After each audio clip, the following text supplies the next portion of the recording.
Welcome back to my channel S math and science YouTube চ্যানেলে সমস্ত মাধ্যমিক পরীক্ষার্থীকে অসংখ্য শুভেচ্ছা। আজ তোমাদের একটা অঙ্ক নিয়ে আমি মধ্যমা এবং সংখ্যাগুরু কীভাবে নির্ণয় করতে হয় সেটা দেখাবো। খুব সোজা জিনিস। চলো আমরা অঙ্কে চলে যাই। দেখো, একটা অঙ্ক হলো যে তোমার বয়স বছরে আর সদস্য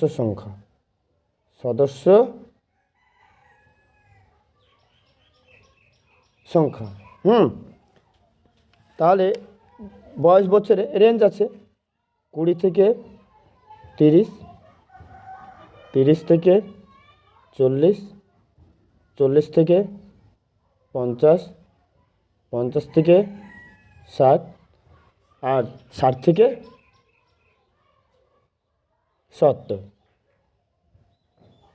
সদস্য সংখ্যা 30, 38, 70, 42, 20। মধ্যমা বের করার পদ্ধতি হলো যে প্রথমে আমরা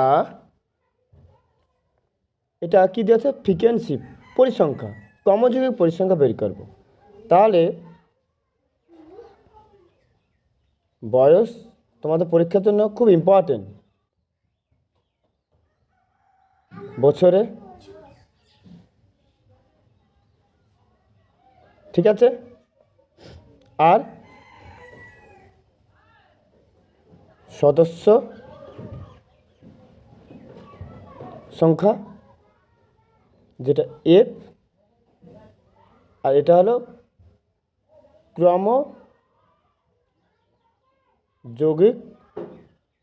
পরিসংখ্যা, যেটাকে আমরা সিএফ দ্বারা সূচিত করি। ঠিক আছে, তাহলে 20, 30, 30 to 40, 40 to 50, 50 to 60, 60 to 70।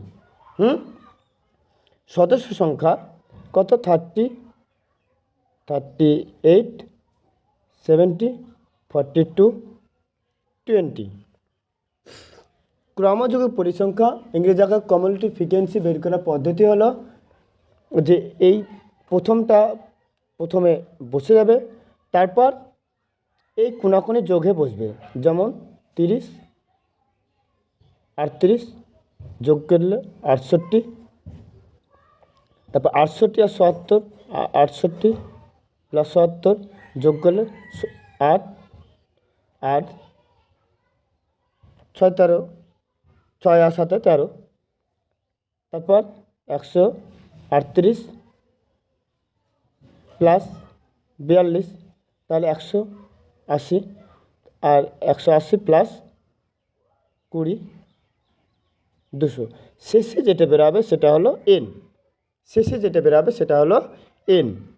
এবার আমরা সেই শ্রেণীসীমা নির্বাচিত করব বা নেব যে n/2 এর গ্রেটার অ্যান্ড নিয়ারেস্ট, অর্থাৎ n/2 এর কাছের এবং বড়, সবথেকে কাছের এবং বড়। তাহলে এটা 100, তাহলে 100 এর বড় এবং কাছের ক্রমযৌগিক পরিসংখ্যা হলো 138। তার এই 138-এর সঙ্গে সংযুক্ত শ্রেণীসীমা কোনটা? 40 থেকে 50। তার এই 40 থেকে 50 শ্রেণীসীমার নিম্ন যে মানটা সেটা হলো এল এর মান। তাহলে এল এর মান 40, আর এফ হলো যেটা ধরেছি তার সঙ্গে যে পরিসংখ্যা যুক্ত 70।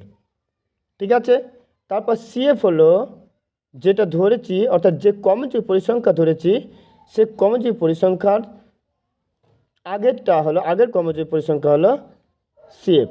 এবং এইচ হলো আমরা জানি আপার লিমিট আর লোয়ার লিমিটের মধ্যে যে পার্থক্য, অর্থাৎ 50 থেকে 40, তাহলে এটা কত 10। এবার আমরা সূত্রে লিখব, হ্যাঁ, যে মধ্যমা নির্ণয় করতে, তাহলে নির্ণয় মধ্যমা, তাহলে L plus N by 2 minus CF by F into H. ঠিক আছে, এল এর মান 40 প্লাস এন বাই 2 100 আর সিএফ এর মান 68 বাই এফ এর মান 70 আর এইচ এর মান 10। তাহলে এটা সেটা এটা কাটলো, তাহলে 40 প্লাস, তাহলে কত হবে এটা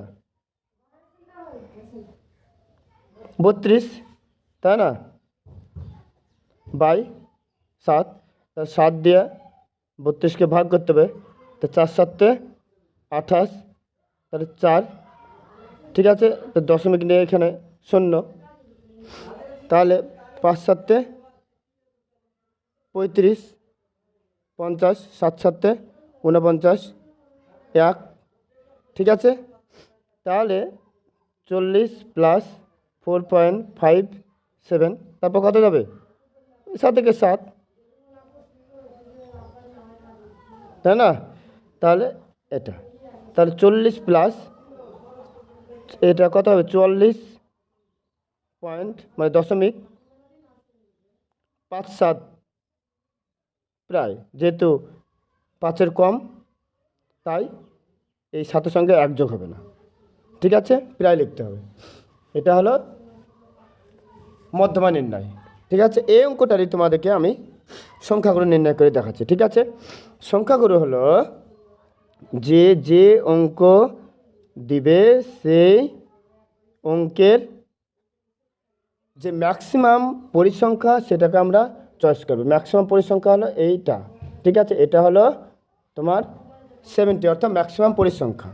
তা এই ম্যাক্সিমাম পরিসংখ্যার সঙ্গে সংযুক্ত যে শ্রেণী সীমার নিম্নমানটা হলো এল এর মান, তাহলে এল এর মান হলো 40 আর F1টা হলো যেটা ম্যাক্সিমাম ফ্রিকোয়েন্সি অর্থাৎ 77, আর F0টা হলো আগেরটা, আর F2টা হলো তার পরেরটা, এবং এইচ হলো আমরা আপার লিমিট এবং লোয়ার লিমিটের মধ্যে পার্থক্য, তাই না।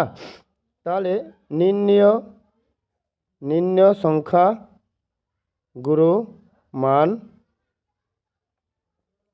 ঠিক আছে, L plus F1 minus F0 by 2 F1 minus F0 minus F2 into H.